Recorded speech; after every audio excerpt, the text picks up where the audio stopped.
Tonight, it's obnoxious and unnecessary. Minority takes on government over its decision to impose a double tax on vehicle owners, insisting the carbon emissions and pollution tax will exacerbate the cost of doing business. What is the difference between pollution and emission? It is these emissions that causes pollution. So how can you charge the people of Ghana pollution levy and then turn around and charge them again for emissions levy? That's a duplicity of taxes. Plus, transport operators, including online hailing drivers, demand government put a hold on the implementation of the tax, as GPRTU served notice it will factor it in the computation of transport fare increment proposal to government. So this time around, what has happened now, it means that we need to fall back, go back to our calculations, then insert the emission, tax percentage too in it. Sincerely speaking, government should hold on. That's the little I can say for now.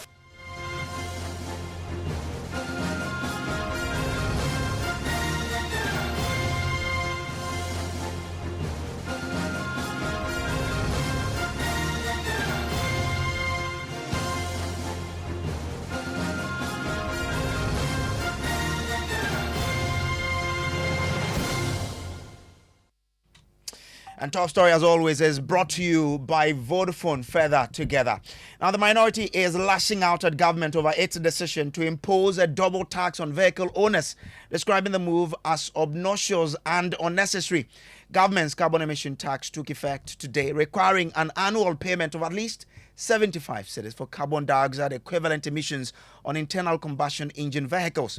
The levy is part of the government's commitment to address greenhouse gas emissions and promote eco-friendly technology. But minority member on the Finance Committee, John Jinapo, said the plethora of taxes government keeps piling will end up making the cost of doing business in the country unbearable for entrepreneurs. First of all, government is being dishonest with the people of Ghana. This tax has nothing to do with emissions. If you look at the emissions table, Ghana is nowhere near the emissions table. Indeed, Ghana contributes less than 1%, even within sub-Saharan Africa. So this idea that they are fighting emissions is a non-starter. The honest truth is that they have signed on to an IMF conditionality which compels government to raise the threshold of the revenue as a percentage of GDP to a certain level. And so they are looking at every means to tax the people of Ghana. We're already paying pollution levy. What has that money been used for? What is the difference between pollution and emission? It is these emissions that causes pollution. So how can you charge the people of Ghana pollution levy and then turn around and charge them again for emissions levy? That's a duplicity of taxes. What it is certainly going to do is to increase the cost of living, because you should expect transport operators, especially commercial operators, to pass on this cost to consumers. Ultimately, what this will do is that by and large, with the plethora of taxes that this government is heaping on Ghanaians, it will make the Ghanaian entrepreneur uncompetitive. It will make our products very, very expensive. It will affect our exports, and ultimately, it will impact negatively on the growth of the Ghanaian economy. I find these pollution and emission levies obnoxious. They are unnecessary, because even with the pollution levies, they have not been applied in respect of their intended purpose.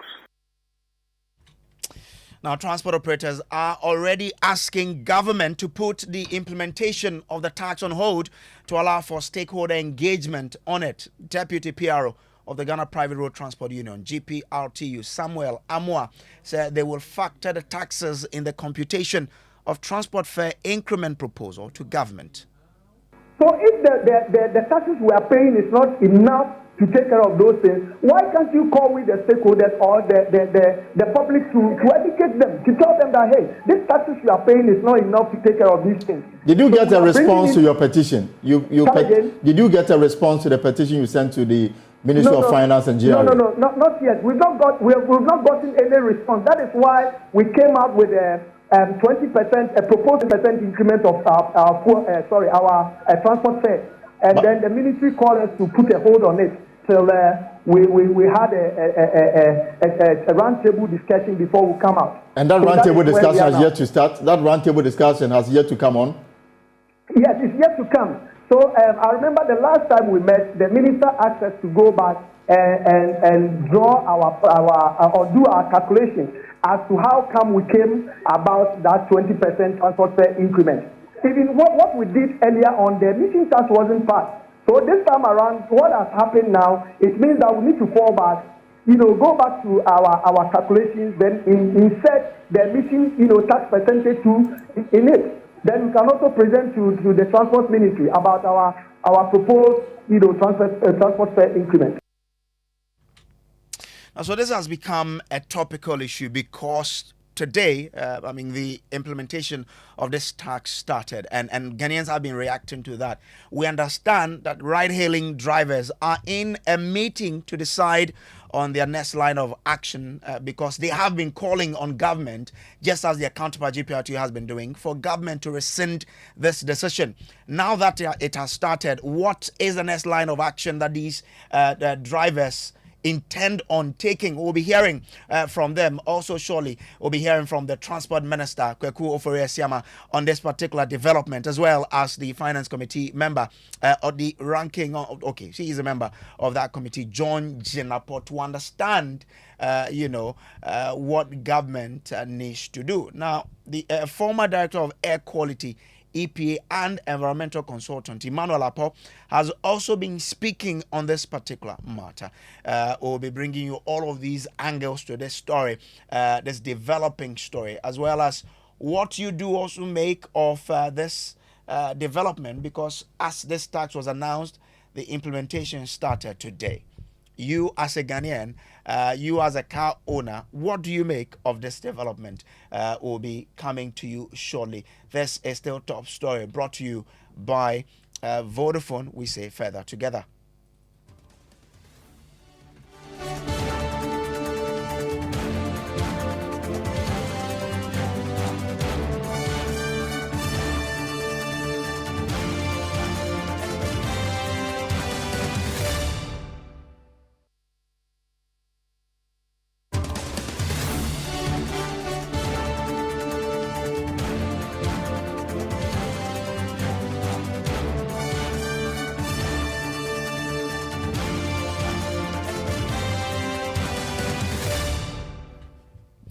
Well, so this is still Top Story. Now, tonight we're talking about the implementation of the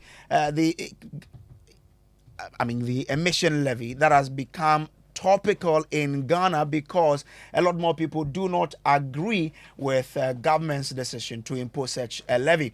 We understand that the implementation means that the least a car owner will pay on an annual basis is 75 Ghana cedis. Now, meanwhile, the Associate Professor of Environmental and Nutritional Epidemiology, Professor Kofi Amega, is asking questions on whether the implementation of the levy will effectively reduce emissions or if it's merely intended for revenue collection purposes. He admits to having little knowledge regarding the proportion of the government's ambitious plan to generate over 500 million Ghana cedis annually, which will be allocated to enhancing Ghana's air quality. Listen. This levy in itself, how is it going to cut back on emissions? I mean, I'm an epidemiologist. And of course, the health impact from these emissions are great. I mean, if we start, we're not going to end today. But are we taking the levy just for the sake of collecting a levy?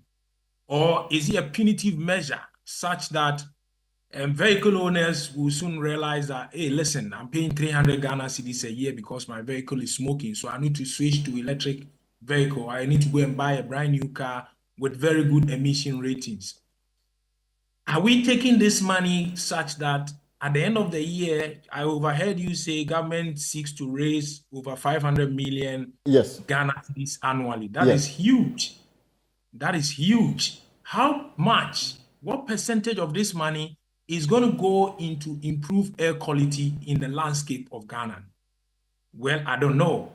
We are bereft of air pollution data. And these emissions have particulates, they have nitrogen dioxide, which are polluting our landscape and then causing hazard to our health. Well, let's bring in a member of the Finance Committee of Parliament, John Jinapo, who has been speaking on this. Grateful to you, John, for joining us. You are already appalled by the implementation of this tax. Is it too late for the minority to do something to get government to back down? And what exactly does the minority intend to do to get government to listen to what Ghanaians are saying? Well, it's unfortunate that government and the MPs use their numbers to pass this unfortunate law. Indeed, when we realized that our numbers could not prevent this law from being passed, we even proposed that a dedicated account be set up so that these monies can accrue into this account to promote electric vehicle usage. That was not taken in good faith. And so just like the pollution levy, this money will be commingled with a consolidated fund, and it will be very difficult to even track what that money will be used for. And the issue is not just about the minority. I keep saying it's about Ghana. The minority did this part, voted against it, but they used their numbers and passed it. It's my hope that we'll change this government, because President Mahama has indicated that on assumption of office, he will review some of these taxes. Those that make sense, they ought to be used for their intended purpose. We've been paying pollution levy. Have you seen any report on the usage of funds accrued from the pollution levy? What is the difference between pollution levy and this emissions levy? Already, we are paying pollution levy. We are paying COVID levy. We are paying financial sector levy. We are paying energy sector recovery levy. Today, we are paying VAT on non-life insurance. Today, we are paying e-levy. Even our income tax bracket has been reconfigured, and we are paying more. We are paying growth and stabilization levy. And then on top of that, we're supposed to pay emissions levy. The taxes are just too many. What it does is that it makes this country uncompetitive as compared to other countries. You check around, do your underground investigation, and you get to know that there's a lot of smuggling coming into this country. Because when you look at our neighboring countries, our taxes are just way, way, way too high. And so it encourages tax evasion, and it encourages smuggling. And the long-term effect is that it will negatively impact economic growth. There's always a threshold. Beyond that tax threshold, you might not gain the revenue that you even require, like we saw in e-levy, or it would affect growth. Because if you look at last year's figure and that of 2022, even though we are recovering from COVID, the ports are recording negative growth in terms of throughput. And but John, the majority that, a vehicle owner will pay due to this tax is 300 cedis per annum. How does that really lead to, burdening the entrepreneur such that it makes the economy an uncompetitive one? Don't look at this in isolation. You're also going to pay what we call a VAT on the insurance now. All vehicle owners, when you do your comprehensive insurance, because it's insurance, you do not pay VAT. Now you're going to pay VAT. They're already paying pollution levy when they buy fuel. Now you are adding emissions levy. And so when you aggregate all these taxes, that's a huge burden on vehicle owners and transport owners in terms of commercial drivers and transport owners will pass this on to consumers, and it will have a cascading effect. But, so it's not as if we are talking of just one tax. Will they really we are talking of a multiplicity of taxes. But will they be justified enough to say that 300 annually, you want to spread it and charge me the person who's coming to board the transport? Certainly, they will pass it on to the consumer. That's a fact. And that will affect your pocket. Will they be 300 is nothing. It means it's no money. Why is government going after the 300? They believe that is money. And 300 could be somebody's money when it comes to even startup capital somewhere. Yeah, I understand. So but we are looking at the justification for using it as a means of increasing transport fares.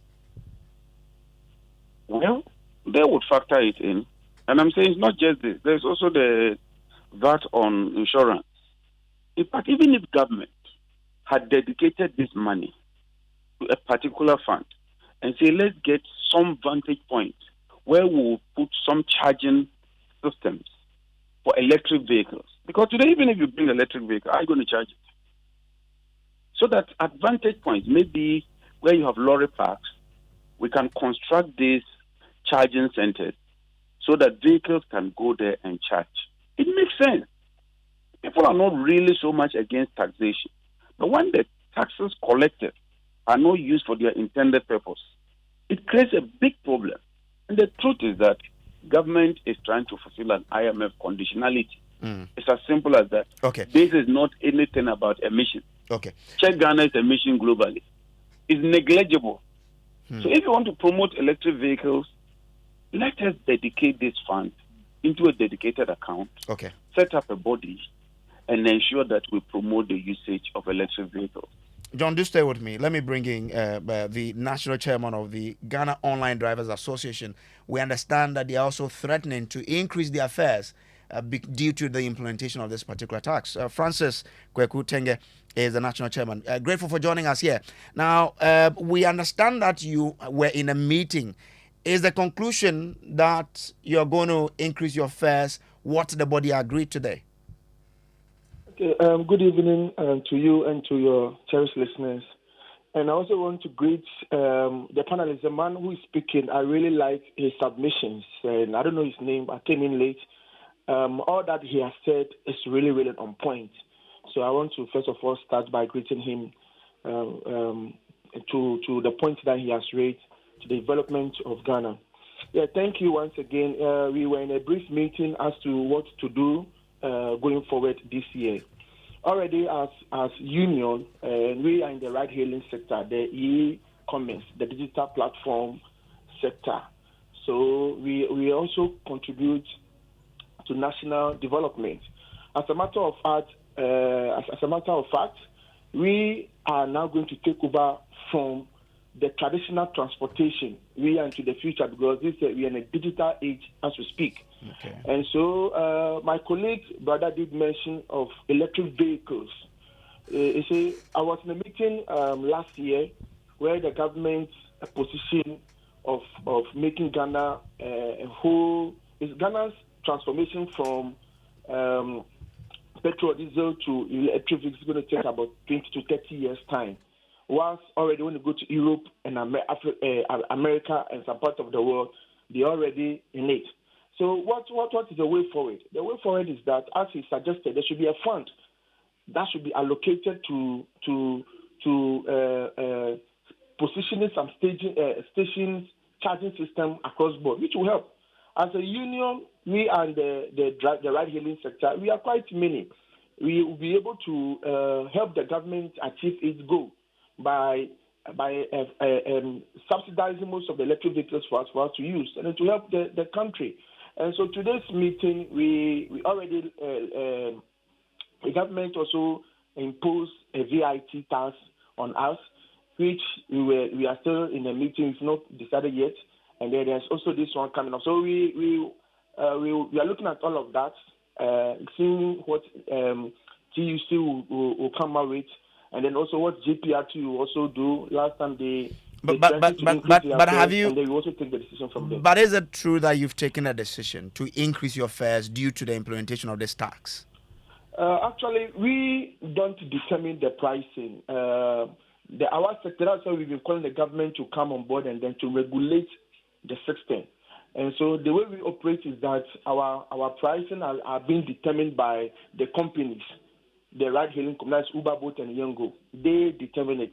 There's no committee, tripartite price committee that determines board that determines pricing. And so the only thing we do is that we write to our partners. And if they agree, then they increase. But if they don't, then we threaten strike or we switch to alternative rights. That's what we do. Unlike the GPRT, whereby they bargain with the government, and when there's agreement, then they increase the fare. That is where we find ourselves. That is why we are always on the government. The transport minister, DVLA, should come on board and regulate our sector for us. So for you, I mean, once this tax is been implemented, how are you reacting to it? Are you asking your companies to increase your fares, or you want to, like you said, wait to see what GPRT will do before you act? Yes. So it was we had a resolution today that, of course, we write to the app companies to let them know our intention. We are suggesting to them to increase the fares for us. Not only that, as we speak, the truth is this. I don't know why this levy is coming from. As my colleague, he said that it's an IMF thing. We are not against it. Who allows these old vehicles to be imported? We should tackle all these things from that angle. We keep allowing old vehicles into the system. Cars that are already 20 years old, they have been rejected. They come into the country and then they emit carbon dioxide. And at the end of the day, we are being asked to pay some money. You understand? So they should tackle the whole problem from the root. Now the day, it will be okay. If you want to do electric vehicles, this is a sure way to go. Okay. We have also discovered lithium in Ghana. It's a beautiful thing. Let us invest into these e-vehicles and it will solve the problems. Okay, I hear. But rather than us taxing the people, taking levy too much money, the taxes we are paying is too much and there's so much burden on us. So basically, at the end of the day, what we have to do is that we have to put pressure on the government and the app companies for us to for them to actually push the fare to the final consumer. Grateful to you. Grateful. Yeah. Let me bring in the GPR too, because they have already been asking government, to put a hold on the implementation of this particular tax, and they are threatening that they are going to increase their. They are going to factor the taxes in the computation of transport fares increment proposal to government. We've been joined on the line by the national PR of GPR2U, Imoro Abbas. Grateful for joining us. Now, why are you factoring something that you pay annually into the computation of a fare that, we know traditionally has been based on something you procure every day? Good evening to listeners. I think we came out and spoke a lot about this particular issue. We said we believe there is an error for introducing two different taxes on one issue.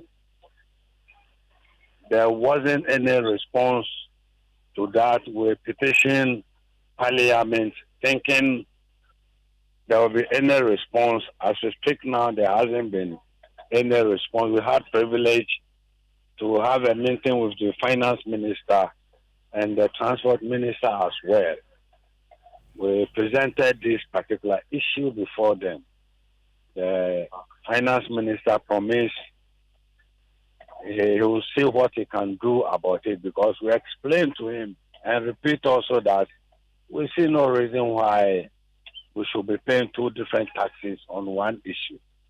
We remind them that they should go and search on the build-up on the fuel that we've been buying. We have sanitation and pollution already on it. We see no reason why they should bring the same pollution or emission tax for us to pay taxes on it. So if nothing is being done, we wake up today surprisingly with the media reminding us that it has taken effect from today. All we can do, all we say is, well, if nothing has been done on it, we have no choice than to add it up to the already existing items or components we use in running transport and share it with the general public, our clients who has been joining our vehicles. Don't forget that we are in business and we are in serious business to make profit. There's no way we'll buy something at 1 cedi to go and sell for profit and sell it at 80 pesos. Nobody is prepared to do that. So we normally bring all the components we use. Insurance premium has recently been increased. We add it up. Lubricants, we add it up. Spare parts, we add it up. The fuel that we use, everything that we use in running transport, and strike the difference and look for a percentage for an increase. If we don't do that, there will be a time our vehicle will break down and there will be no money for us to fix it up. So, Mr. Abbas, if government doesn't, agree to your proposal to include that, what will GPRTU do? Oh, we have so many things to do. In 2021, these are some of the questions you, the media, you access. We were trying to change the face value of the fare we were taking. And there were some ups and downs. Finally, we were forced to use the only chemical weapon we had. That was embark on the sit-down strike. And what we saw within 30 minutes, we wouldn't want to see that again. So we have a chemical weapon which we have hid under a bunker. We wouldn't want to use it now. We believe in dialogue. We will dialogue, as we've been doing all the time. So if you ask, this is the question. But I still want to understand from you. Yes, you will dialogue and do everything. But if government explains to you that I need this money to achieve a certain goal, what will GPRTU do? My brother, are you saying because you need money, you sell your child to free yourself? Is that what you are saying? Government need money for who? For the citizens. And the citizens are saying we are suffering. The taxes are just too much for us. Won't you listen to them? Anyway, okay. So your chemical weapon is for a sit-down strike. Let's see. You say that you don't want to get there. That is the only thing we can do. But the vehicle with that we use, we buy them ourselves. We buy them for profit margins. Okay. So we can't use them and finally come home empty-handed. Mr. Mura here. We just can't do that. Thank you very much for joining us. Let me bring in. Let me bring in John Jinapor here. So John, for you, you've been there before, where government is now. What should government be doing now that it's hearing that the citizens are not happy about this? You know that we are getting to a tipping point. Already, organized labor has issued an ultimatum on VAT in respect of electricity consumption for residential users. The drivers are also agitated. When you are in government, and for me, this is an honest advice to all of us, you ought to do things cautiously. Yes, government requires revenue, but when you are coming out of COVID, people's businesses have been battered. You've taken people through domestic debt exchange. People's savings have been wiped away. When you are implementing taxes, you ought to be measured. I mean, the taxes are just too many. Let's put the politics aside. Objectively, the taxes are just too many. I think that they should pull the brakes a bit and let's engage further. Maybe we can reduce some expenditure somewhere. That is why Parliament exists. If government is facing problems, let government come and let's dialogue. Okay. Normally, you don't do fanciful things when you are in problem. For instance, if you want to do too many interchanges, as good as they are, when things are difficult, you pull the brakes a bit, stabilize the economy, and then make progress. Thank you very much. John Jinapor is a member of the Finance Committee of Parliament. This has been Top Story. My name is Samuel Kojo. Up next is Newsnight with Evans Mensah.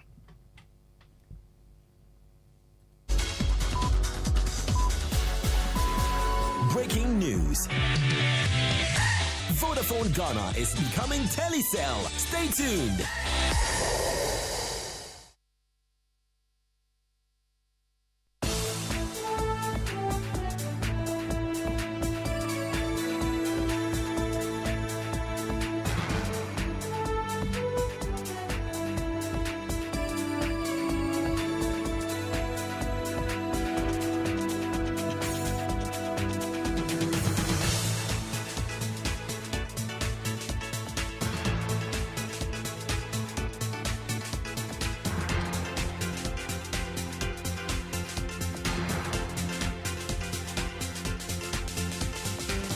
And the next 60 minutes here on Newsnight, deadlock striking labor unions table. University Senior Staff Association of Public Universities and other sister unions refuse to call off strike after hours of meeting with government. You don't need any negotiation on this. It is a straightforward matter. You are owing me, give it to me. If defaulted, pay the penalty. So what negotiation do you want again? It's a straightforward matter, and they are ready to do that. They said they will get back to us, so we are waiting. Until they get back to us, we are still on strike. Details as lecture halls, libraries and other facilities on the university campuses remain closed, grinding academic activities to a halt. We came to do our group discussion, but as we came, the library is locked, and my team, we have to go back. I see rubbish everywhere, like it makes the school look very nasty. And under the tree where the benches are, people are sitting there, but there are rubbish around them. And also tonight, Health Minister orders nationwide infrastructure audit of health facilities barely a week after Joy News' latest series dubbed Sick Hospitals reveals the deteriorating state of many of these hospitals in urgent need of rehabilitation. When this issue gets to the Honorable Minister or the Ministry, the Infrastructure Directorate was compelled to go and have access so that we are able to know the cost involved. However, civil society organizations have taken on the ministry, dismissing the audit directive as knee-jerk. Our politicians know the best way to treat us is to put the truth in plain sight. What is wrong with us? This sort of diatribe being given to me as though I cannot read. I'm sorry, but I wouldn't take it. We'll hear from the Ghana Medical Association. And in business, the bulk oil distributors commence purchases of finished petroleum products from Central Refinery in Ghana, a move expected to impact on prices at the pumps.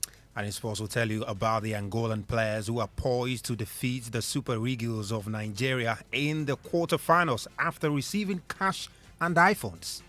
And later we'll tell you why Ghana's aspiration for an HIV-free society is at risk. The young females are getting it not from their age mates, but from older ages. Older men having sex with younger people. Younger and adolescents. You want to stay with us for details of all the stories here on Newsnight. Send us your thoughts on WhatsApp 055-1111-997. My name is Evans Mensah. We start tonight with the continuing strike by many labor unions, all of them today meeting with government. Now, the Tertiary Education Workers Union, the University Senior Staff Association of Public Universities, and sister labor unions strike remain in full force.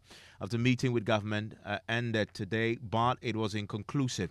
Now, 4 labor unions, the University Senior Staff Association, the Tertiary Education Workers Union, the Ghana Association of University Administrators, and the Federation of the University Senior Staff have all laid down their tools over claims of poor working conditions and non-payment of their pensions. Now, according to the unions, government is yet to remit all Tier 2 pension deductions made over the past 9 months to the private fund managers, a situation they insist is simply unacceptable. A meeting between themselves and government ended, but as you're learning, the unions say they will not call off the strike. Listen to the national chairman of the Senior Staff Association of the universities, in particular the University of Ghana, Isaac Donko.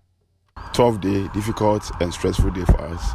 Yes, we went to this meeting with a position. And we know our position. Government is owing us our Tier 2 pension. And we are requesting for the payment of the principal plus 3% penalty per month. And we went there. They spoke with us. We've given them our proposal. They said they are going to consider and they'll get back to us. So we are waiting. When they get back, then we take a decision from there. That's what happened today. So does that mean that you put your strike on hold?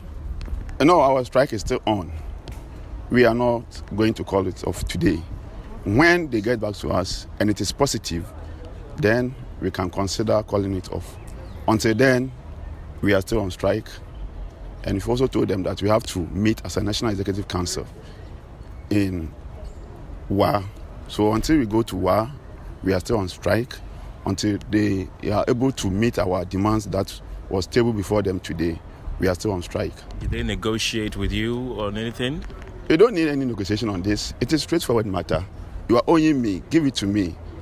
If you defaulted, pay the penalty. So what negotiation do you want again? It's straightforward matter, and they are ready to do that. Were any timelines given? Well, they said they will get back to us, so we are waiting.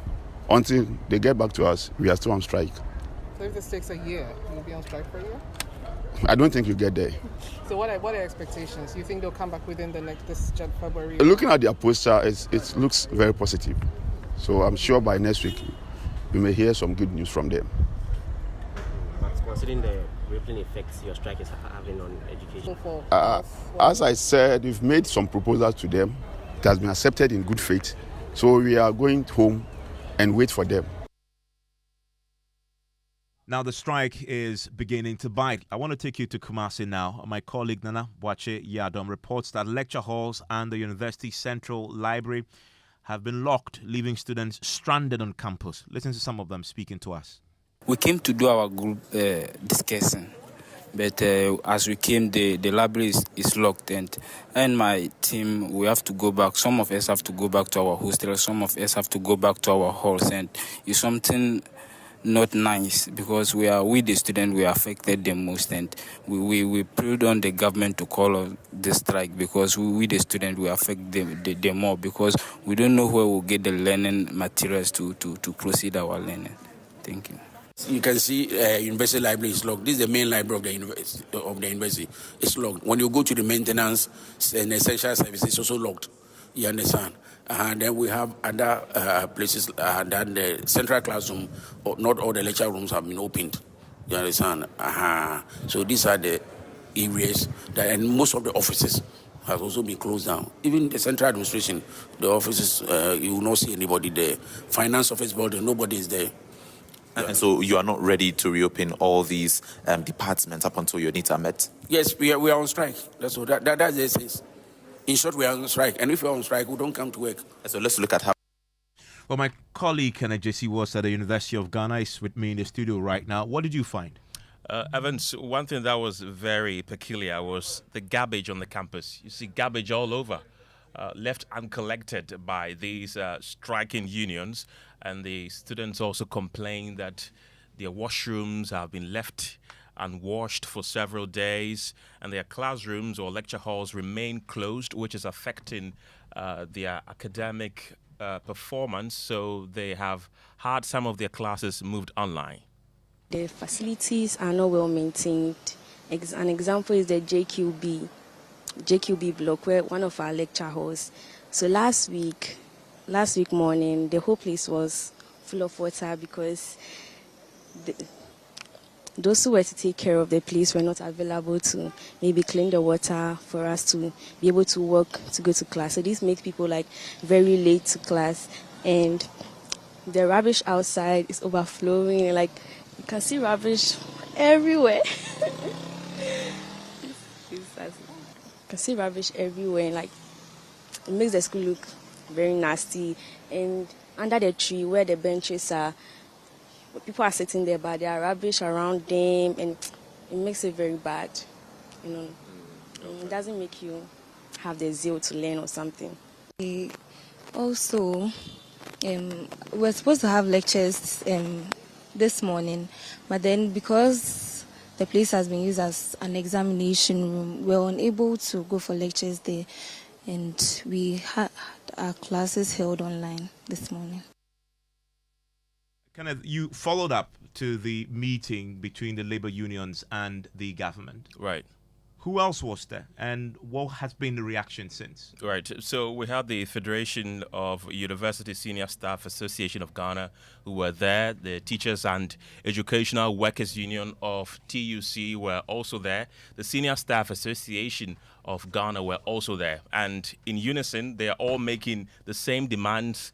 Their Tier 2 pensions paid. They also want their conditions of service bettered, or else they're not returning back.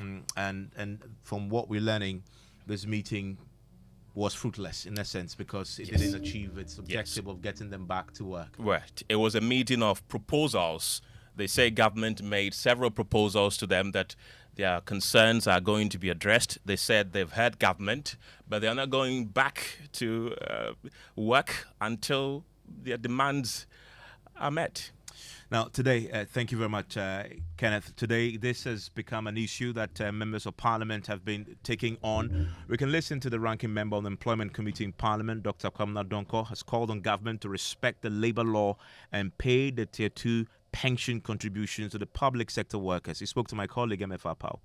The way out will be for the employer to respect the law. The employer is technically in breach of the law when it comes to the second tier pension. So that, for me, is fundamental. The other issues of the allowances, etc., are more negotiable. There should be a bit more flexibility on the side of the unions in trying to accommodate the government's harsh fiscal regime.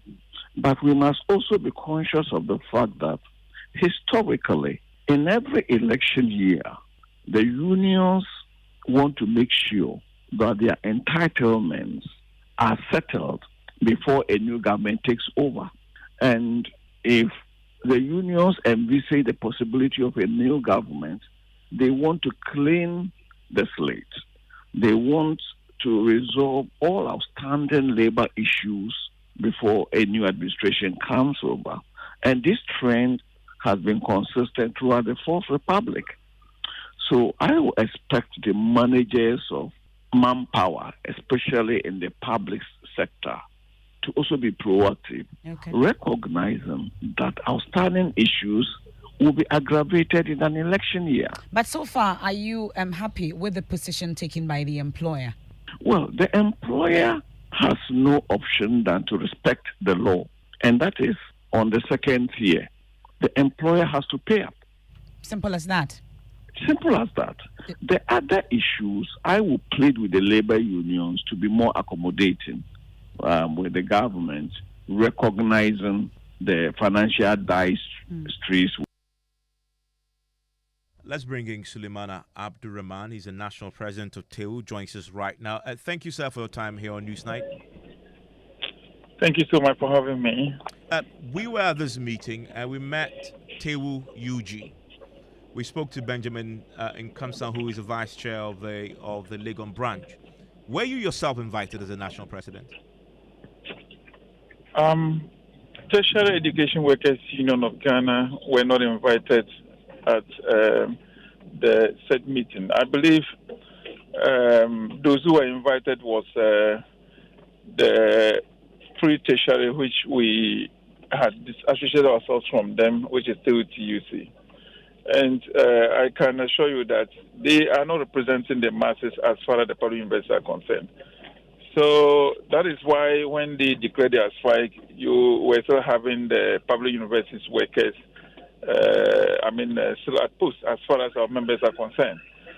So our strike activated yesterday, and today, if you had monitored the public university, you will realize that the whole place was empty. So we are waiting patiently for the government side to invite us. And until that is done, we will still hold on and then keep our fingers crossed. I mean, your front is divided, as you just explained. You're not part of TEU TUC. You've not been invited to this meeting. Clearly, yes, you don't have a united position on this matter. Yeah, why should government take you seriously then? Yes, we are very united as far as this issue is concerned. But of course, in every union or organization, you will have one or two people who might be having their own interests and doing their own things.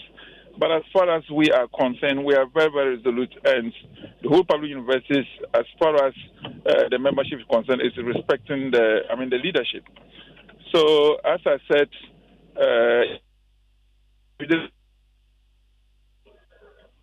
of this, you mentioned a local executive. So, and we are talking about national leadership here. And as far as we are concerned, we were not invited. And until we are invited to the table... You were not invited because there isn't unity on your front. And you have an issue you're dealing with. In fact, all of you have the same issues. And you don't think it's right to come together at least to fight for this, for your members? That is why I'm saying that as far as we are concerned, I think the issues are the same, but not the same. Because the strike that was declared by SSA-UOG, they talked about the pension funds and then talks about, an overtime. But ours goes beyond that. The pension funds is there, the overtime is there, but the payment of vehicle maintenance allowance to deserving staff is also there, which is very critical. Because you have some of the public universities not paying our members who are having cars. and they sought to pay them a motorbike maintenance allowance. Meanwhile, the person is having a car that transports the person to work site.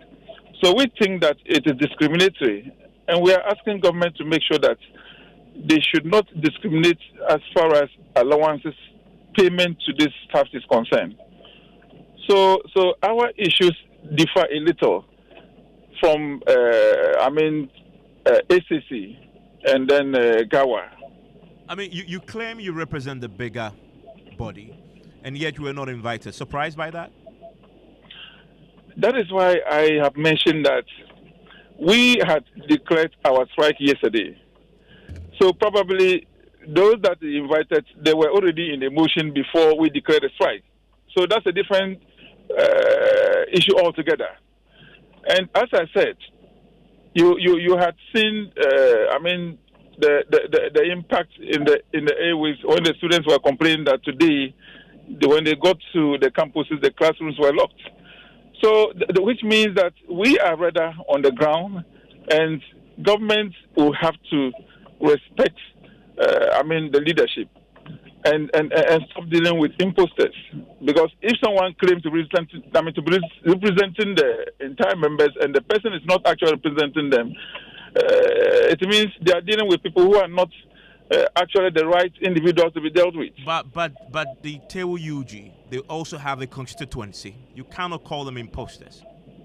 You have just mentioned a local chairman. We are talking about national leadership here. Yes, but you cannot call him an imposter. He's representing his constituency in the University of Ghana. That is why I am saying that we're talking about national leadership, but you are mentioning a local member or a local executive. You called him an imposter. He isn't an imposter. Was the national leadership of those individuals, or let me say, that union invited? Well, he was invited. If he was invited, then government definitely sees him as a credible representative. Okay, as a local executive, right? Yes. But okay, so if it's a local executive, that's a different level altogether. And as I said, we are talking about national leadership. And I don't think Tewu Ghana government will invite a local executive from any other university than inviting the leadership. So that is what we are talking about. So you were not invited. The meeting has happened. What do you plan to do now? Has anybody called you, by the way? I'm just curious. Yes, of course. We had some few calls. From National Labour Commission. Try to understand the issues very well, which we have explained to them. In any case, last week we gave the National Labour Commission an ultimatum together with government, and that was 22nd January 2024. And government did not respond, and that is what has led to this strike been taking place. Other than that, I don't think we would have gotten to where we are. Thank you very much, Suleimana Abdurrahman. He's the national president of Tewu. Also joining me right now for a quick chat is Isaac Donko. He's the national chairman of the Senior Staff Association of Ghana. They are also on strike. Mr. Donko, you were in this meeting yourself? Hello, Isaac Donko. Hello? Yes. Were you in this meeting yourself? Yeah, I went. I was there. Okay. And from what we've heard, what you've heard tonight did not convince you to call off your strike? No, we tabled a proposal before government, and they said they've accepted it. They are going to discuss with the other hierarchy and get back to us. So we are waiting for them. Did they give you a timeline? They didn't.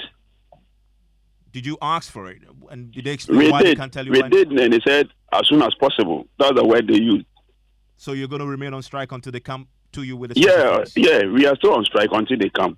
But did you receive the assurance that everything will be done to resolve this matter? Well, their poster indicate that they can do something. So we are waiting for them. Who were you talking to today? We went and met Deputy Minister for Finance, Abena. Fair Wages was there. JTech was there. Minister of Education was also represented. Then Controller was also present. And that sounds high-powered enough. And you were convinced that they have the mandate based on what you've heard from this meeting. They have the mandate to resolve the issues. Since the deputy minister was representing the substantive minister for the sector, we are okay. After our strike is still on, so if they are not going to get back to us, so be it. We are there waiting for them. Whenever they are ready, we're also going to be ready. Isaac Donko, thank you very much. He's the national chairman of the Senior Staff Association of Ghana. I want to hear from you if you're affected by this. If you're a student in the university, the libraries have been locked, as you've heard from some of the campuses tonight. Let's hear from you. 055-11-11997. How is the strike affecting you in your university? And if you're a parent, you have a child in school, I want to hear from you too. 055-11-11997. Now, tonight, the health minister has ordered a nationwide audit of health facilities across the country, responding to the recent Joy News series titled Sick Hospitals. The investigative report exposed the deteriorating state of many of these hospitals in need of urgent rehabilitation. Now, our investigations revealed alarming issues such as leaking roofs, extensive cracks, compromising the structural integrity of the buildings, a lack of essential equipment, and many facilities deemed beyond repair, requiring immediate attention. We'll hear from the Health Ministry pretty shortly, but first, let me take you to Fiankwanta Regional Hospital in the Western region, which lacks a defibrillator, leaving health workers there distressed. A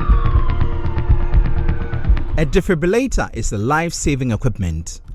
When the heart is not beating normally, the defibrillator is used to deliver controlled electric shock to the heart. This shock can help restore the heart's normal rhythm in cases of sudden cardiac arrest. In countries like South Korea and the UK, defibrillators can be found in public places like pubs, markets, and crowded places. What about Ghana? We make our way to Ghana's oil city, Takoradi.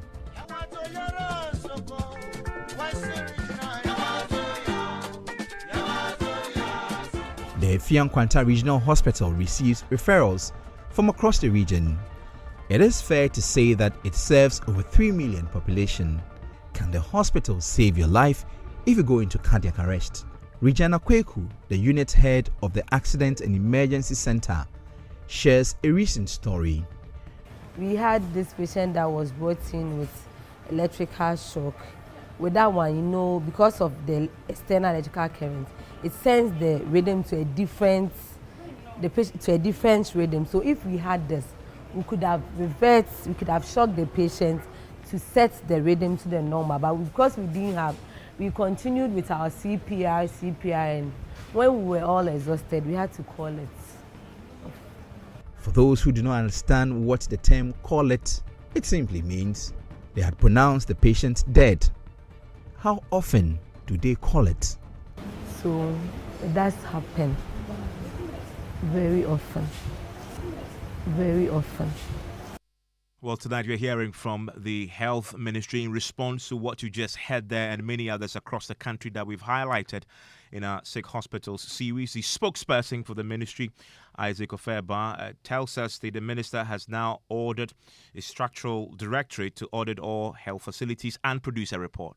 When you look at this particular structure, when this issue gets to the Honorable Minister or the ministry, if a structure directorate was compared to go and have access so that we are able to know the cost involved. Some of these structures that you are looking at, if you have to take the cost of maintenance, it will give you a new hospital straight away. So these are some of the challenges that we are putting in place so that we address them. You talk about maintenance where you need to put a new facility. When you look at what we have now, if we have to invest money into maintaining it, into bringing it back to life, it will rather be good that we have a new facility instead of going back to maintain some of these things. Did I hear you say and clarify that the ministry is conducting a facilities audit across the country? Yes. Some of these issues came up, and the infrastructure director is being tasked by the Honorable Minister that is to assess all these facilities that are having these challenges. And like I said, what's the goal? What's the goal there? What's the objective of this? When you have them, the objective of the survey is to inform you about the amount of money you need into forming up a budget that will be able to take care of some of these things. One, like I said earlier, we are looking at renovation. We are looking at rehabilitation.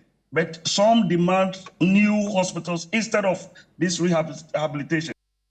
Well, a public health fellow with the Center for Democratic Development, Kwame Saponasiru, believes the ministry's directive is a knee-jerk reaction that will not yield much results. He spoke on I would say lie. Hear people talk like that. I realize that they lack the gravitas to even speak on health. I mean, sometimes I need to call a spade a spade. I have to say it as a test based on the data. You've presented me with a report. The report is clear on the needs of the country. I also have the luxury of the last budget presented by the finance minister, where there is no line when it comes to biomedical, maintenance of our health equipment. You are dealing with a situation whereby health is a public service good. It is a human resource right and has to be delivered. It is not being delivered because the facilities are sick. You have a harmonization report that is telling you what the problems are. And you tell me the answer is Agenda 111. Okay, so apart from that, he says, though, that there has been a directive from the minister to their facilities department to travel across the country, do an audit, to come back and give them a picture of the state of these hospitals, what it will cost, then they can go and fix them. This is where I get animated. Let him go and read his own holistic assessment of the health program of health works report. That is a report, that is a statutory document, and that is why I keep saying, you know the problem with Ghana? Our politicians know the best way to treat us is to put the truth in plain sight. If you go into the holistic assessment of health programs of works report, he wouldn't be saying the sort of things he's saying. When I hear people talk like this, I realize they lack an understanding of the statistics when it comes to running health. Don't we even bring in equipment? We don't sign contracts that would ensure they are maintained. And we are building new hospitals and we go and commit the same crimes again. Simply because we want to go on a procurement exercise. What is wrong with us? This sort of diatribe being given to me as though I cannot read. I'm sorry, but I wouldn't take it. Well, the spokesperson for the Health Ministry and Kwame Saponasiru vehemently disagreed on how to fix the problem. He's referring to a report that came up in June. Fine. That report is yet to be prepared so that we can have that in our next budget. So you can't compare a report that came out in June. A budget was ready in November. Don't even go there. A report came out in July. A budget was ready in November. We are in January. Okay. Please, let me bring Okay, just a second, Doc. Yes, Isaac. I don't know whether there is. I don't know, but let me be very fair here. We are talking about the deplorable state of some hospitals in this country. You are talking about the measures that the ministry is putting out to address some of these issues. And I am saying that the minister have directed the directorate of the infrastructure of the ministry in charge of these issues to go assess them and put them together. So if you are having a report and based on that particular report, you want to rubbish everything that we put out there, I don't think you are being fair. That same report has some issues that we have to deal with, which we have already dealt with them. Some of the statistics that are in that same report from the Ghana Statistical Service, we cannot run down all of them, but there are some that are questionable. Well, the General Secretary of the Ghana Medical Association, Dr. Richard Salome, says the problem with sick hospitals is widespread, with many of these facilities now becoming death traps. We have seen, unfortunately, it's not an isolated incident across the country. We have seen this across various aspects, even in the capital city itself, with complaints about Kolebu, the surgical block. We have seen various facilities across the country. So it's not really an isolated issue across the country. How bad is it across the country? Well, I cannot put a figure to it, but what I can say is that even if it is one place that is bad, for which translates into loss of lives and then also decrease in the quality of care that can be given, as well as delays in care, and then general decrease in the confidence that we have in the health system. that is bad enough. I mean, look, I'm Sapansiru, so it is widespread. That's the head of the doctors group saying this to us. You are not surprised by this, but the real question is, knowing how important healthcare is for any country, why have we looked on and let this to fester? Well, thanks and good evening to everybody. You ask why have we looked on for this to fester? It's because as a society, we don't read, and our leaders know that we don't read. I want to hear from you. If you find yourself in the community with that kind of a hospital, why don't you send me a WhatsApp 055-111-997 is the WhatsApp line. I'll share a few of your thoughts with the rest of the world pretty shortly. And George Afe is here with the latest from the world of business. And George, I don't know if you've been to any hospital outside your comfort zone in the rich part of East Legon, but if you have, you would be shocked at what you find in some of these rural areas. You know, what I'm worried about most of these hospitals, the public ones and all the rest, is the state of emergency care. You know, when there's nothing wrong with it. So today, Evans, you might say that, oh, I have a good medical insurance system, I have my private doctor, but you don't know when you will have that seizure and you'll be rushed to the nearest public hospital. The state of our emergency response unit at these hospitals and even it's terrible. So when we push for these things, don't think that you have your medical insurance, you have your private doctor. You don't know when you have that seizure and they have to rush you to a regional hospital, a public hospital for you to be catered for in their ER unit.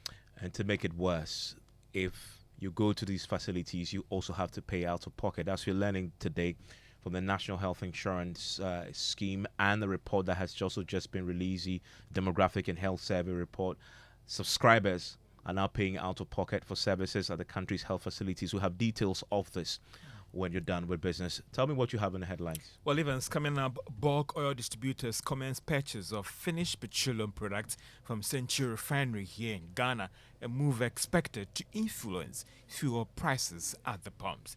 And government expects Ghana's debt classification to improve significantly after it finalizes deal with bilateral and Eurobond holders on restructuring debts in coming weeks.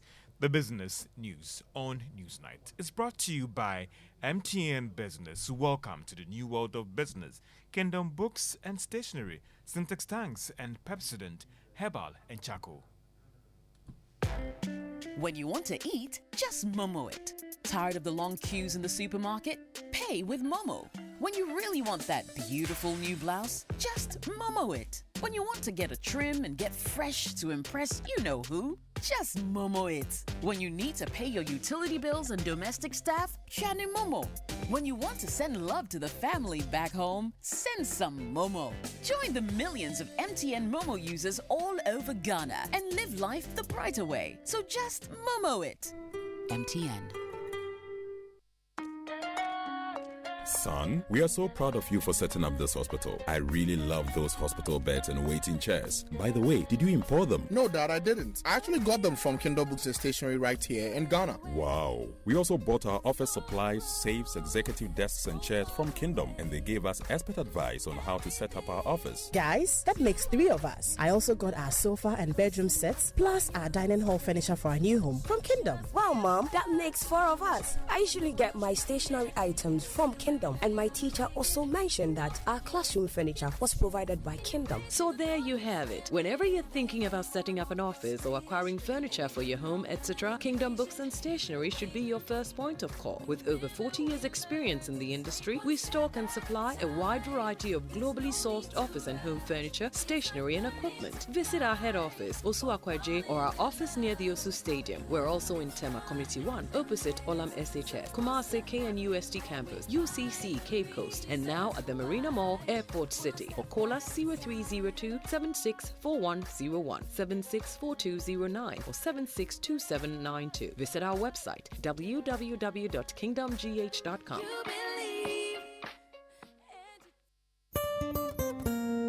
No matter your water needs, Syntex has it all. Syntex tank was first to introduce double layer tank, and now you can have as many layers as you want. Syntex tank was first to introduce white inner layer tanks in Ghana, and now introduces the customer specs order, which will let you order any color and size you want. Syntex tanks gives you the biggest warranty of 7 years, which no other tank gives you. So whatever your water consumption, size of project, or demand, choose Syntex tank. Syntex tank, stress-free. Syntex tank, reliable. Syntex tank, maximum guarantee. Call 0244 335 168, Kumasi 0505 555 666, or visit syntexgh.com.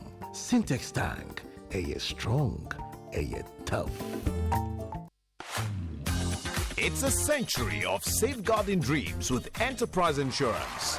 In the spirit of our 100th anniversary, Enterprise Insurance revs it up with Yafinia Motor Promotion. One lucky winner will cruise around in a sleek brand new Nissan Kicks SUV. First and second runner-ups will jet off to Dubai for an all-expense paid escape. Renew or get your vehicle insurance between January and June 2024 and win free fuel coupons. Monthly raffle draws give you cool gadgets like laptops, Samsung phones, microwaves, gas cooker, tabletop fridge, and many more. Enterprise Insurance Yafinia Motor Promotion is on at all our branches. Call your broker or agent to buy or renew your motor insurance and make history with Enterprise Insurance at 100. Celebrating our legacy, securing your future. Time-tested, truly trusted. That's the Enterprise Advantage. Terms and conditions apply. This promo is regulated by the NLA on the Caritas Lottery platform. Enterprise, your advantage.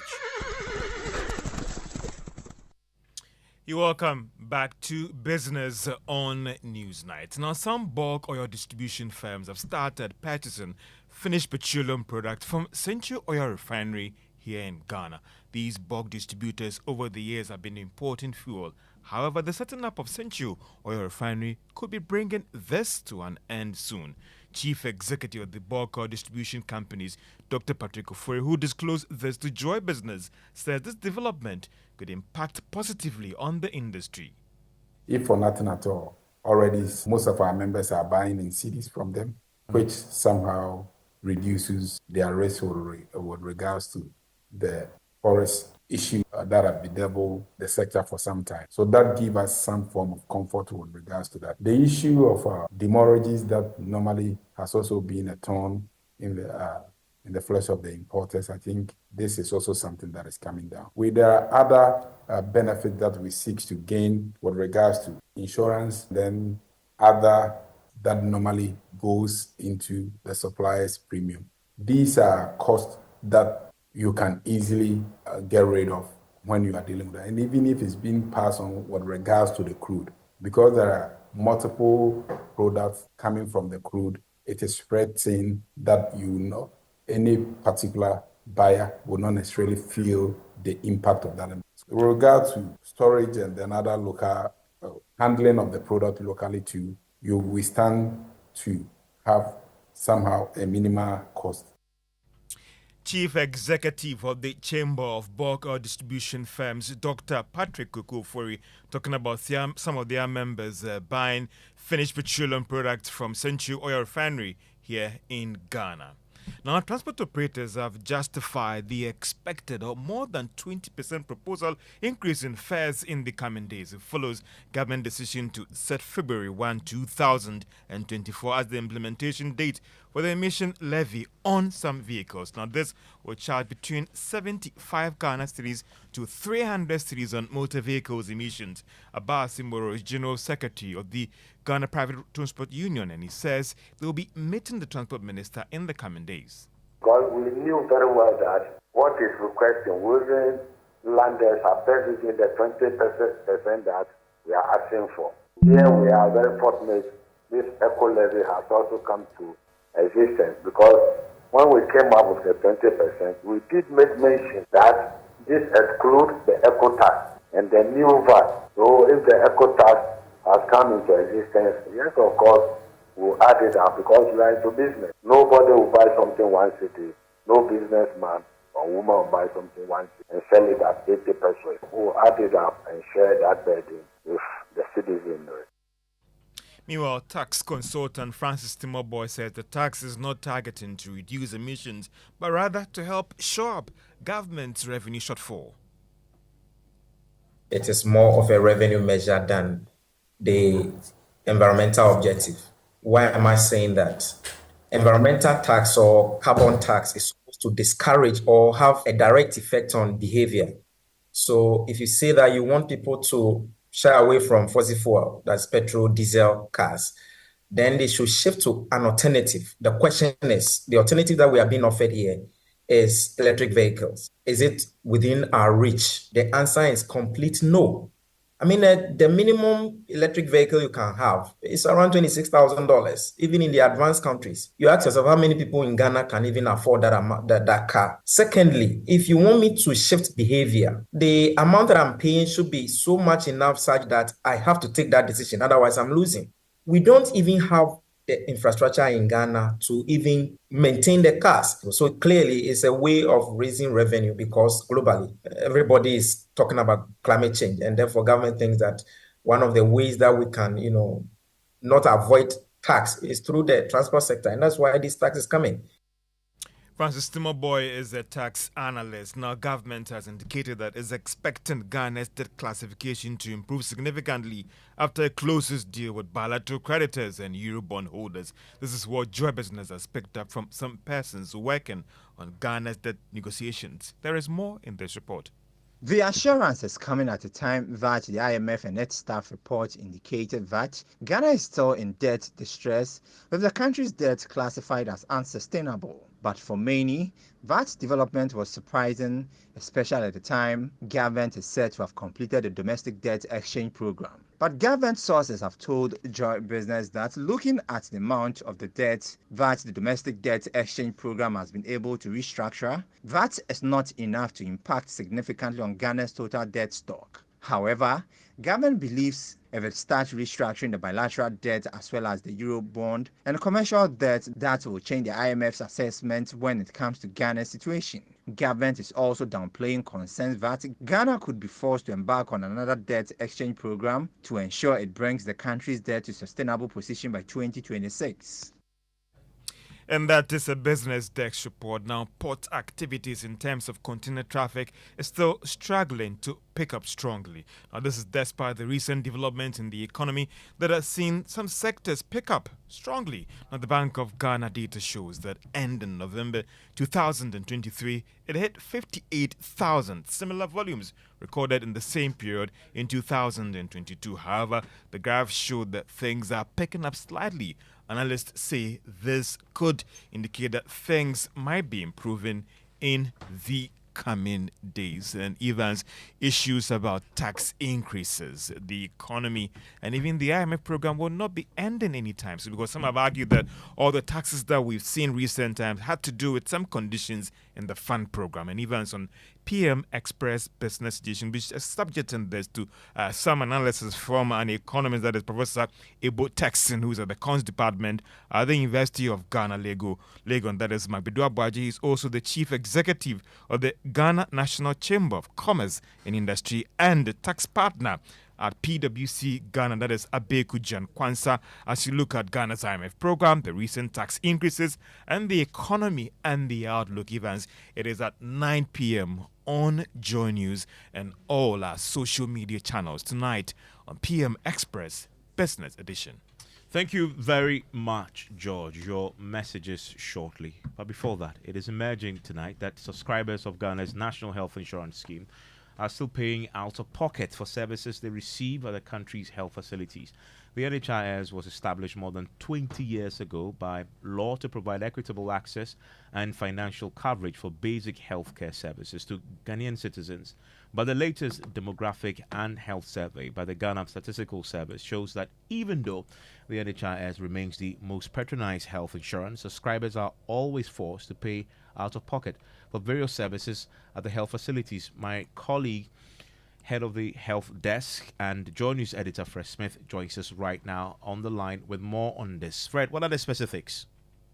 Well, the survey set out to look for how the health insurance coverage, utilization of health services by Ghanaians and those who are paying out of pocket for healthcare delivery provided to them, even though they have the National Health Insurance scheme. And what they found was that the percentage of women and men aged between 15 and 49 with health insurance coverage, we had 90% of women who spoke in that interview indicating that they had health insurance coverage. Only 10% did not have.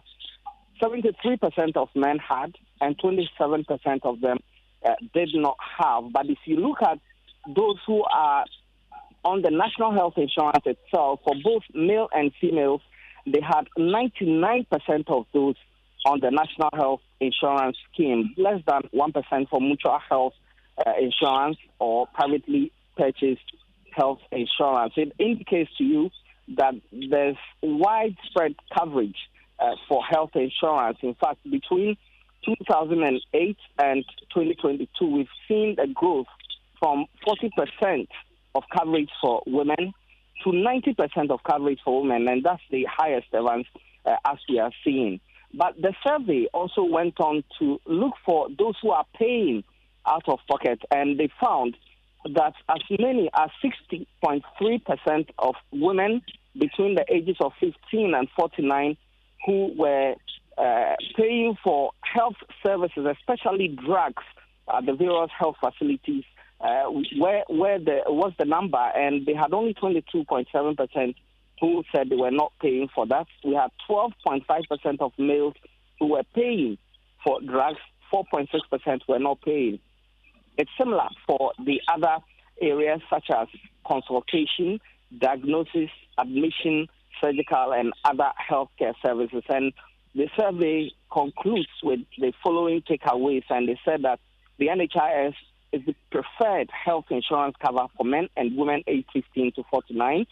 Health insurance utilization is higher among women than men aged 15 to 49, and insured men and women made out-of-pocket payments for services that I indicated to you earlier, Evans. Fred, thank you very much. Thankfully, we can speak to Dr. Abigail Dechi Kwarteng Kojo, Acting Director of Claims at the National Health Insurance Authority. Doc, thanks for the time here on Newsnight. Thank you. So why are so many people still paying out of pocket? Okay, before I continue, I'd like to acknowledge Dr. Bernard Okoboy, whom I'm representing with the Executive Management of the National Health Insurance Authority, Mrs. Louisa Atajeman, Dr. Mrs. Yapokuya Baden, and Mr. Francis Owusu. So I'll say basically this is why people are paying out of pocket. That is what is happening now with people paying out of pocket fees at the point of seventh use, even though by the NHIS policy they are not supposed to make any payments. It's something that would describe as a policy implementation gap. The National Health Insurance Scheme is the main universal health coverage driver for Ghana. So in that UHC concept, the three pillars mainly is looking at the population that is covered, the services that are covered, and then the out-of-pocket payments that are made at the health facilities.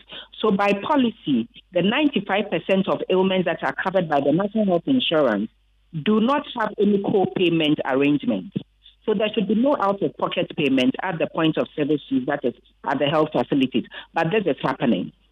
So what it is that I'll say the reason why is a systemic thing. So there are issues from the provider side, the purchaser side, as well as the members.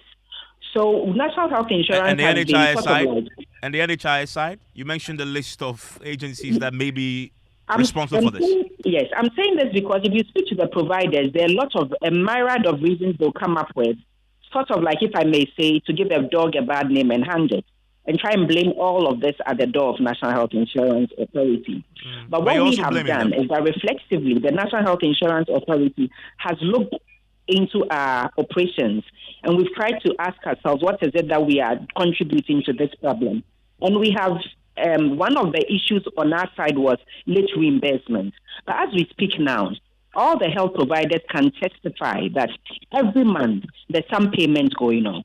And then there's the sunshine policy that sort of projects the payments that are made transparently for everybody to see that the providers are being paid.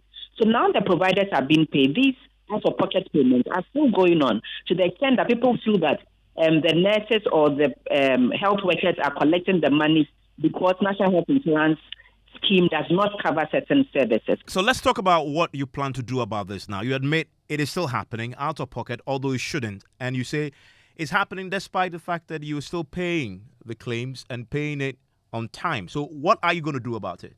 So technically, there are certain things that the National Health Insurance Authority has done. There are co-payment committees that have been set up at the national, regional, and district level to monitor these out-of-pocket payments. And some providers have been streamlined for some sanctioning measures, i.e. de-credentialing, downgrading, and some of them in some instances have been prosecuted and have had to refund monies. So technically from our side, we are working very hard to curb this out-of-pocket payments. And I think the Ministry of Health, the Mensah, is also mobilized against this policy implementation gap. But then, like I said, it's a whole system issue. So that means at the provider end, there should be some arrangement to also try and curb this out-of-pocket payments. What is the leadership at the provider end doing in the health facilities?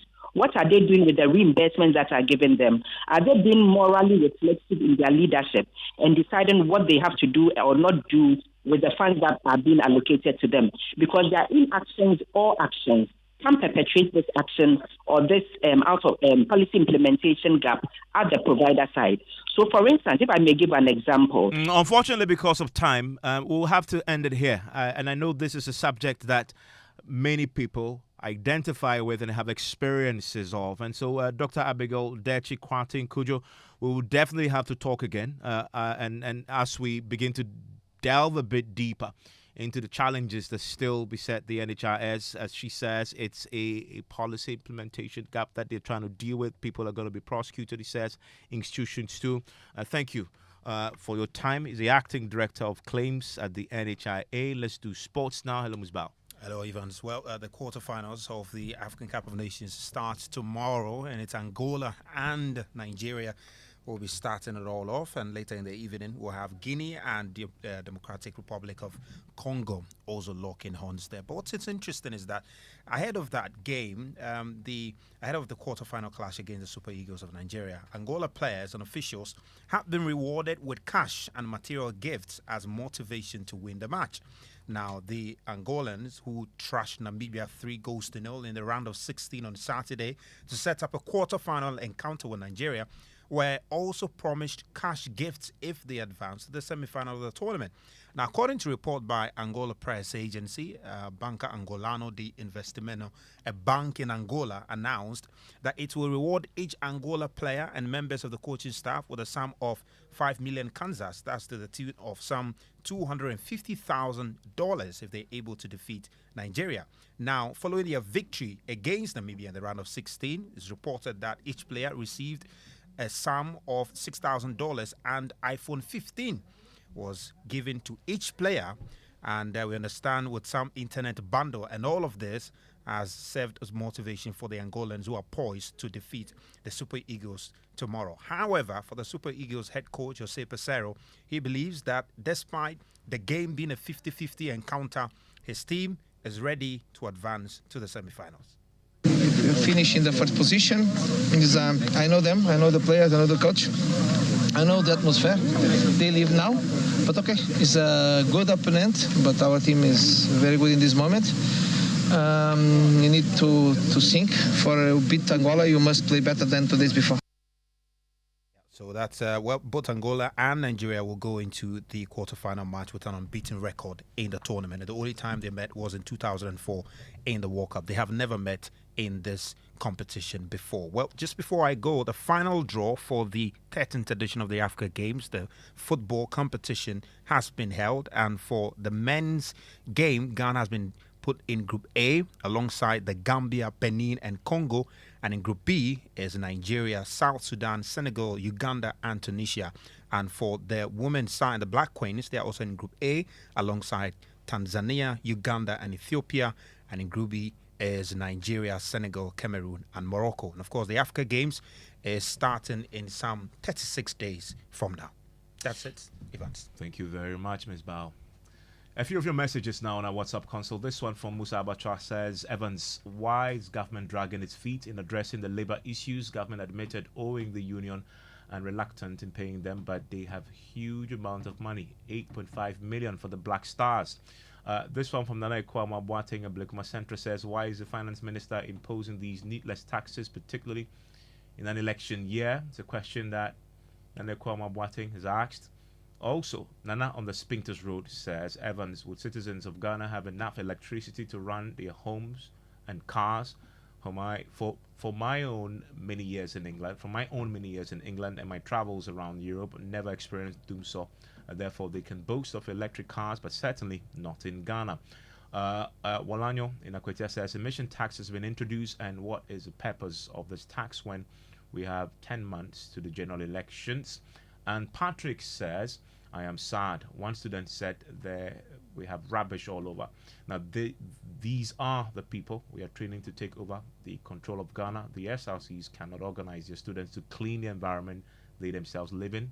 Funny country, Patrick says that one. It's a live here on News 90s on Joy 99.7 FM. Now, a 26-year-old nurse is battling for her life after her ex-boyfriend had stabbed her multiple times following an altercation at Pramso, a suburb of Swedro in the Bosomtri district of the Ashanti region. Comfort Upon had machete wounds in the abdomen, lower and upper parts of the arms, resulting in severe loss of blood. Her attacker, Kwesi Asuman, is also battling for his life at the emergency center of the Konfanoche Teaching Hospital after he attempted suicide. Clinton Yeboah has more. Little did Comfort know that her refusal to allow her ex-boyfriend to spend the night at her place could spark an attack on her. Asuman, who broke up with Comfort about 5 months ago under the guise of visiting the 1.5-year-old child fathered with the victim on January 27, 20, demanded to spend the night with her ex-girlfriend. But Comfort turned down that request. What started as a small argument between the once lovers turned bloody when Asuman stabbed Comfort 7 times on the thighs and stomach with a kitchen knife, leaving her with multiple wounds. She was rescued by neighbors who sent her to the Konfanoche Teaching Hospital for medical attention. Vincent Kofi Frimpong is Comfort's father.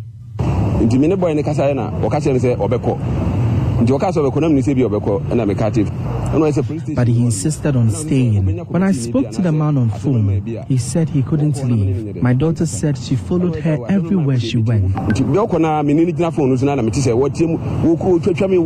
on phone, I could hear my daughter screaming. I came to meet her at the emergency to see that she has been stabbed and received deep cuts on her thighs. Meanwhile, Akwesi Asuman, who attempted to take his life after committing the act, was admitted alongside his ex-girlfriend at the same facility. Attempts to speak to the medical staff at Konfanoche Teaching Hospital proved futile. Comfort, however, had been discharged during Joy News' visit to the facility.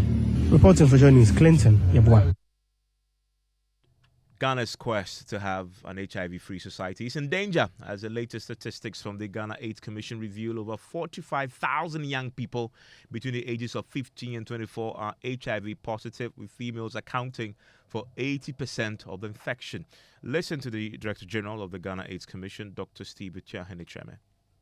The number of young people between the ages of 15 and 24, as at the end of 2022, were 40,500. Over 40,000? Yes. This is what we can even account for, isn't it? Yes. Because the last time you updated us on the status, you said some people had come for the test, but they didn't come to get a result. And they were probably walking around not knowing their HIV status. Yes. Yeah. And every year, the number of people, the contribution of young people of the same age group to new infections is almost a third of the total new infections in the country. Very startling figures there from the Ghana AIDS Commission. And guess who's joining us right now with what to expect next? That is Lexis Bill. Hello, Lexis. Yes, sir, Evans. How are you? I'm doing great. I mean, these numbers when it comes to HIV/AIDS is really scary. Absolutely, and that's why it's important that you need to test and know your status as much as possible, and of course, as well, protection is key. Of course. Yes. You having a conversation, right? Yes, after absolutely. I'm done. I'll be joined Who's by on your show? A brother, actually, the member of parliament for the Akimoda constituency, a man who's been in the media before, has actually done this job, and so he's in familiar territory. Honorable Alexander Kwesiakwa is going to join me very shortly. So he's coming to inspire you to follow his footsteps into politics. Okay, I get it. Stay tuned.